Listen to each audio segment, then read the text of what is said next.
Thank you, Roger. Good to be with you. Uh, yes, I did found the North Face. I'm probably best known for that. I got an MBA and an undergraduate degree from Stanford, and then after that, I started the company right away and built it.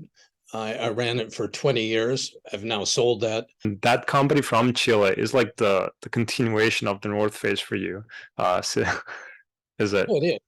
It is. One, it's within the sport and apparel business, and two, it's based on a concept of replacing existing materials with something that is technically much better, environmentally much better, Right. so it's a replication of that same thing. They're looking at being an ingredient brand, whereas North Face was actually an end brand, direct to consumer brand. The ingredient brand would be sold to other companies that actually would be developing that. You started the North Face, but you bought two stores, right, that already existed. Why did you decide to buy those stores and not start from scratch? Like better than me, but I would think that starting from scratch is easier because you get a lot more freedom. Yeah, why was your decision like that? Observation. I mean, the first thing to recognize is there wasn't much in the way of restrictions. There was a great name. They had the name the North Face, and there was only about $300,000 in sales. However, what I knew from the outset was in terms of adoption of a new product, which I had dreamed about in my mind, which was much more expensive than existed in the marketplace. I knew the product adoption for that was going to take a while, was going to be uncertain. Mm, And what we wanted was two things. One was we wanted some positive cash flow while we waited for people to find us. And by having your own store and selling products, not only our own, but products from other people, we had what we called Safeway money. We had enough money coming in, we could mm, pay for the growth. The second thing that I wanted, and it was disruptive at that time, it was sort of an omni-channel approach. Wanted to be in touch with the consumer. It's now called design thinking when you talk about deep customer empathy. But the idea of having your own stores, your own, and we had a catalog then that we developed, and being in touch with actual customers who are telling us what they want, we thought would be the best way to refine the product that we were making and make it correct. And so taking stores that existed had some cash flow already. They already had some customers coming in. And as I said, they had a great name, the North Face. And if it's a lot of investment required before you can ever get your product to market, then you're probably, unless you're Elon Musk or somebody, you probably don't have the capital to do it on your own. I prefer to develop it initially yourself before you go to other people. Why? Well, generally, what you find is a business plan that's developed is not the plan that rolls out. Almost every company has to pivot from their original plan. If you're bringing in outside investors, you spend a lot of time convincing them that your plan is great. mm. Then it becomes much harder to pivot once you've seen what the real reaction in the market is that you need to pivot to. Now you've got to convince them. Whereas if it's you alone, or if it's family that sort of believes in you, when you say, well, we thought we were going to do this, but the market's telling us to do a little something else, it's much easier to do that way. But as I Right. said, only really works if what you're doing doesn't require a huge amount of capital on the front end. If it requires a huge amount of capital, then you may just have to change your pitch and go outside. But I will tell you that fundraising from sophisticated professional investors is very, very difficult if you don't have a track record which you can show them, if you don't have a something that is sort of not a proof of concept, they like that, but also proof of your ability and your team's ability to execute.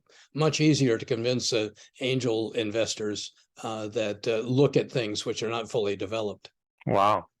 And what was the first country you expanded to? And were there any issues like when you go abroad, you have to adapt to different cultures and different markets, right?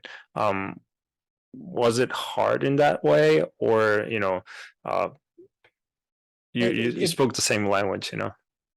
Well, it was difficult.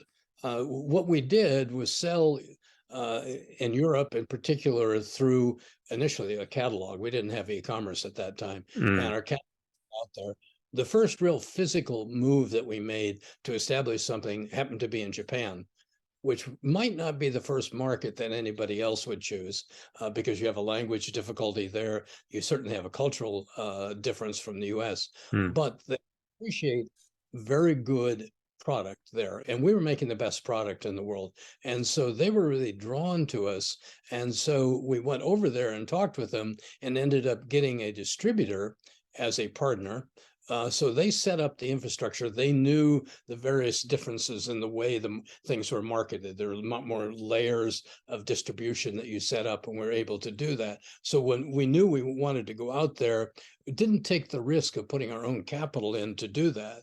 mm, Then later we moved to Europe and we actually set up a factory. We acquired an existing apparel factory, Blacks of Greenock. mm. And so they had all the machinery and they had all the seamstresses and everybody there. And we Mm. did that inside the EU Okay. and set up our team to do that. And we did it out of England. Actually, it was out of Scotland, Mm, but it was lower cost to get into the EU from there. The mm. second thing is English is what was spoken there, so we could easily interact with many of the people that work there. Right. Although if you have one, sometimes you may wonder if it's English, but it is, and we developed that way, and there were issues, but probably less cultural issues than you would find in many other countries. They had a problem and we help them with their problem. That's usually the easiest way to work with anybody, and Mm, working with them that way. What happened was there'd been a lot of tooling up for the Vietnam War to produce parachute cloth and aircraft and whatever. And then as that effort wound down, they found they were sitting with a lot of excess material and they're trying to find markets for the excess materials. So going into these people and saying, we can help you out.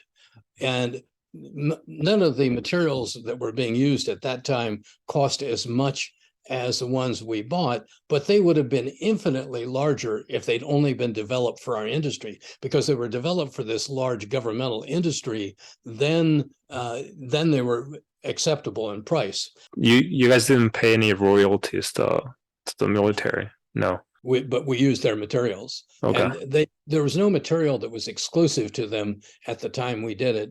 Uh, Generally, the government, particularly if you're talking about the military, wants Right. to work open source. They want to work with a couple of suppliers for something, in which case you usually don't have a restriction problem.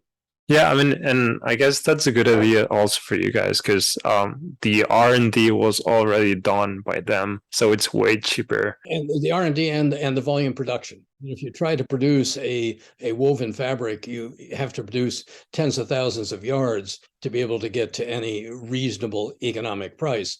And if you're a startup company making apparel, I mean, even in today's world, you don't use 10,000 yards at the outset. You develop usually a proof of concept, a development line, a capsule collection. They test a little of it. If it happens, then maybe next year you buy more. And then if you've really worked it out correctly, then about the third year, you're buying a lot. Mm. But if you had to take the cost of just producing, let's say 500 yards or 1,000 yards of something, nobody could afford it. I mean, even in the most luxurious lines, people couldn't afford that type of production. That was your baby. That was something you built from scratch. When the time of selling the company came, um, what did it feel like? Well, frankly, it felt okay. It felt like something, it was time for me to leave. I Yeah. mean, the reality was that the company had evolved. We were growing so rapidly that I was doing outside investment banking. It takes about 6 months to do a fundraise, and we were doing fundraising at least every 2 years and maybe every year. So 6 months a year, I was being an investment banker.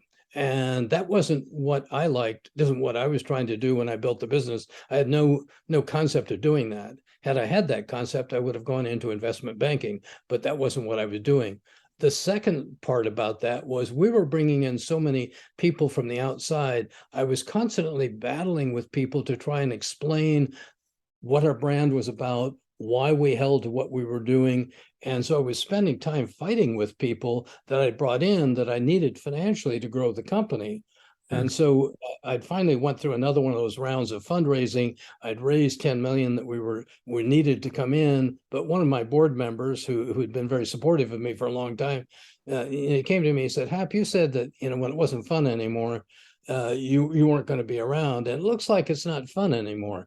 You're doing less of what you want. You're fighting more people, spending way much time managing your investors, and first of all, at that point, my ego was saying, no, I really want to continue this on.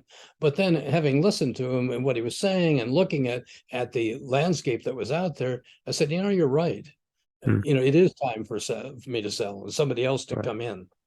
There's a quote I might leave you with that I hang on to, but it's what I tell all entrepreneurs. And it's a quote from Goethe, who is a German philosopher. He said, whatever you can do or believe you can, begin it, because boldness has genius and power and magic in it. It's really true. And what I would encourage any entrepreneur is just start something. Don't try to plan the perfect thing, because you aren't going to have the perfect thing anyway. You're going to have to pivot. But what really gets action is creating a prototype. It is creating an idea. It's throwing something out there. Once you do that, you get reaction to it. Now you're off and running. But you can sit around and talk forever, Right. and never start your business. Right.